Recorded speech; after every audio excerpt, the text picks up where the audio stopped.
अस्सलाम वालेकुम नाज़रीन, ख़बर शामिल कयूं था रोड़ी खां रिपोर्ट आतिफ शाह जी। रोड़ी शहर ऐं सिटी में स्ट्रीट लाइट जे निज़ाम खे फ़ाल करणु शुरू कयो वियो आहे। शुरूआती मरहले में जीटी रोड ते स्ट्रीट लाइट जी मुरम्मत कई वेंदी ऐं कंहिं हंधनि ते न्यू लाइटूं लॻायूं वयूं आहिनि। शहर जे ॿिनि इलाइक़नि में मरहलेवार बहाली कई वेंदी। एडमिनिस्ट्रेटर रोड़ी अली गुलज़ार काज़ी साहिबनि सां ॻाल्हाईंदे चयो त रोड़ी शहर में शाम जे वक़्तु गिटियुनि ऐं रस्तनि ते अंधेरो थी वेंदो हुयो।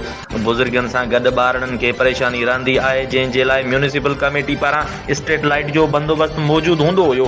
कुझु अरसे खां स्ट्रीट लाइट जो निज़ाम मुकमल तौर बेहाल ऐं लाचार थी वियो हुयो, जंहिंखे हाणे बहितर अंदाज़ में फ़ाल करे ॿीहर शुरू कयो वियो आहे। वसाइल महदूद आहिनि, कम घणा आहिनि। स्ट्रीट लाइट आहिस्ते आहिस्ते रोड़ी सिटी ऐं शहर जे ॿिनि इलाइक़नि में मुकमल तौर बहाल कंदासीं। जीअं शहर रोशन ऐं रोड़ी शहर जे शहरिन आसिफ अहमद अब्बासी, वासिक अली शाह, हुसैन बख्श मंगी, सलीम काज़ी शहर खे स्ट्रीट लाइट बरंदे ॾिसी ख़ुशीअ जो इज़हार कंदे चयो त ऑफिसर ईमानदार हुजे ऐं ख़िदमत जो हिन में जज़्बो हुजे त सभु कुझु मुमकिन आहे। एडमिनिस्ट्रेटर रोड़ी अली गुलज़ार काज़ी वधीक ॿुधायो त ॾींहुं राति पंहिंजो फ़राइज़ सर अंजाम ॾेई रहियो आहियां। उहो मां ऐं मुंहिंजो फ़र्ज़ु आहे, रोड़ी शहर जो हक़ बि आहे।